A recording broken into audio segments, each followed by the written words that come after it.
Nahmaduhu wa nasta'inuhu wa nastaghfiruh wa na'udzu billahi min shururi anfusina wa min sayyiati a'malina.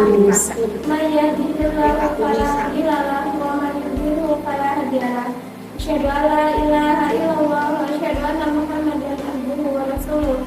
La nabiyya ba'dahu. Ya ayyuhalladzina amanu taqullaha haqqa tuqatih wa la tamutunna illa wa antum muslimun. Pertama-tama, marilah kita panjatkan puji syukur kehadirat Allah Subhanahu wa Ta'ala yang telah memberikan hidayahnya kepada kita semua sehingga kita dapat berkumpul di tempat ini, di majelis ini dalam keadaan sehat walafiat. Amin. Tak lupa kedua kalinya kita sanjung agungkan kepada Nabi Allah Nabi Muhammad Sallallahu alaihi wasallam. Karena dialah yang telah membawa kita dari alam kegelapan menuju alam yang terang benderang, yakni agama Islam. Marilah kita meningkatkan ketakwaan kita kepada Allah Subhanahu wa Ta'ala dengan takwa yang sebenarnya, dengan takwa yang telah menyelamatkan kita di dunia maupun di akhirat. Karena Allah Subhanahu wa Ta'ala menjanjikan bahwa orang-orang yang bertakwa kepada Allah ada kemudahan, baik kemudahan di dunia maupun di akhirat. Allah Subhanahu wa Ta'ala berfirman yang artinya, berbekalah dan sesungguhnya sebaik-baik kalian adalah takwa. Barang siapa yang bertakwa kepada Allah, niscaya diberikan kemudahan dan diberikan rezeki yang tidak disangka-sangka.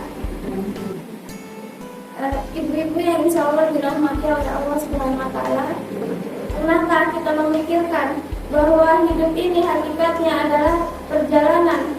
Pernahkah kita memikirkan merenung hidup di dunia ini tidak lain dan tidak bukan hanyalah sebuah perjalanan hanya menuju kepada Allah Subhanahu wa Ta'ala? Kita semua menuju kepada akhirat. Semua kita menuju pada jalannya masing-masing. Namun apakah kita pernah mengingat di sabda Rasulullah Muhammad SAW yang artinya setiap hari semua orang melakukan perjalanan hidupnya, keluar mempertaruhkan hidupnya. Ada yang membebaskan dirinya dan ada yang mencelakakannya. Hadis riwayat Imam Muslim. Artinya, di dalam kehidupan kita, perjalanan kita dalam kehidupan ini, ada orang-orang yang berjalan di atas kebenaran, yang mengantarkan ia ke surganya Allah Subhanahu wa Ta'ala, dan juga ada yang tersesat, ada yang mengambil jalan yang salah, yang tidak sampai kepada surga Allah kecuali hanya kepada neraka. Maka kelak di akhirat, di dalam firman-Nya Allah Subhanahu wa Ta'ala berfirman, Ia menjelaskan bahwa di akhirat tidak ada yang bermanfaat kecuali hanya orang-orang yang berjalan kepada Allah Subhanahu wa Ta'ala dengan hati yang bersih. Allah Subhanahu wa Ta'ala berfirman, Yauma la yanfa'u malun wala banun illa man atallaha biqalbin, yang artinya yaitu di hari kiamat harta dan anak-anak laki-laki tidak berguna kecuali orang-orang yang menghadap Allah dengan hati yang bersih. Begitu juga dengan ayat yang lain, Allah Subhanahu wa Ta'ala berfirman memberikan solusi bagi kita ketika kita yang ingin bertemu dengan Allah, berharap bertemu langsung dengannya, dengan kondisi kita dirahmati dan dimasukkan ke dalam surganya. Allah Subhanahu wa Ta'ala berfirman yang artinya, barang siapa mengharapkan pertemuan dengan Tuhannya, hendaknya beramal saleh dan tidak menyekutukan siapapun dalam beribadah kepada Tuhannya. Quran Surah Al-Kahfi ayat 110. Memang demikianlah hidup ini para jemaah ibu-ibu yang insya Allah dirahmati oleh Allah. Yang diharapkan, yang dituju hanyalah Allah Subhanahu wa Ta'ala, berjumpa dengannya, menghadap kepadanya serta untuk meraih surga-surga yang diridhoinya.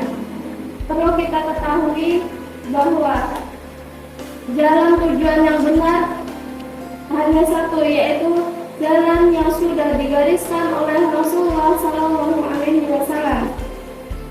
Ada suatu ketika Abdullah bin Mas'ud radhiyallahu anhu berkisah, yang artinya Rasulullah SAW membuat sebuah garis lurus bagi kami, lalu bersabda, "Ini adalah jalan Allah."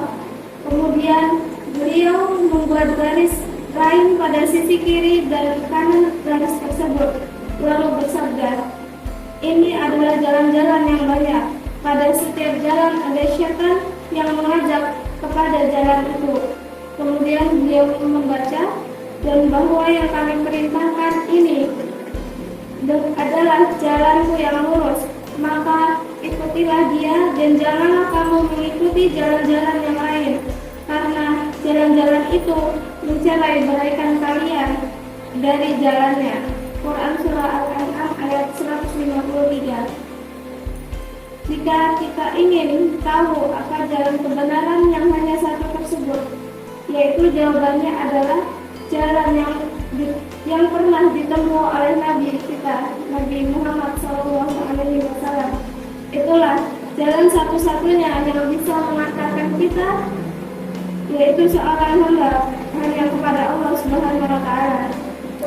Kemudian Imam Qayyim rahimahullah pernah menjelaskan bahayanya jika tidak mengikuti jalan kebenaran ini. Beliau mengatakan,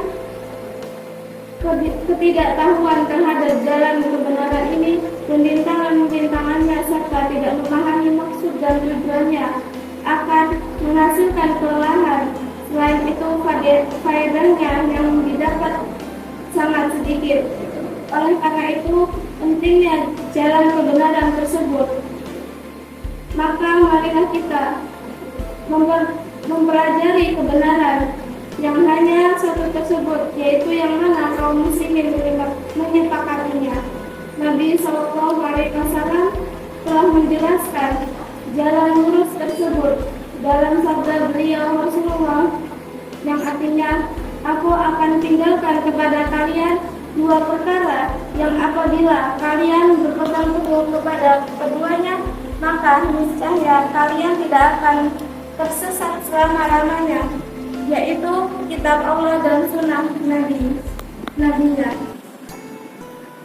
Yang demikian itu Al-Quran dan As-Sunnah adalah jalan yang lurus. Inilah satu-satunya jalan kebenaran. Keduanya hakikatnya adalah satu kesatuan yang sama-sama adalah wahyu Allah Subhanahu wa Ta'ala." Itulah mungkin sedikit materi yang bisa saya sampaikan. Hendaknya kita berpegang teguh pada Alkitab dan As-Sunnah yang sesuai dengan pemahaman sahabat, karena mereka adalah orang-orang yang paling paham terhadap kitab Allah dan sunnah Rasulullah SAW. Mungkin hanya itu sedikit materi yang bisa saya sampaikan. Kurang lebihnya saya mohon maaf. Pada Allah saya mohon ampun. Nun wal qalam wa ma yasturun. Wassalamualaikum warahmatullahi wabarakatuh. Waalaikumsalam warahmatullahi wabarakatuh. Terima kasih kepada Anda Residen yang mengisi untung atau siap agar bisa menambah ketakwaan kepada Allah Ta'ala. Amin. Saya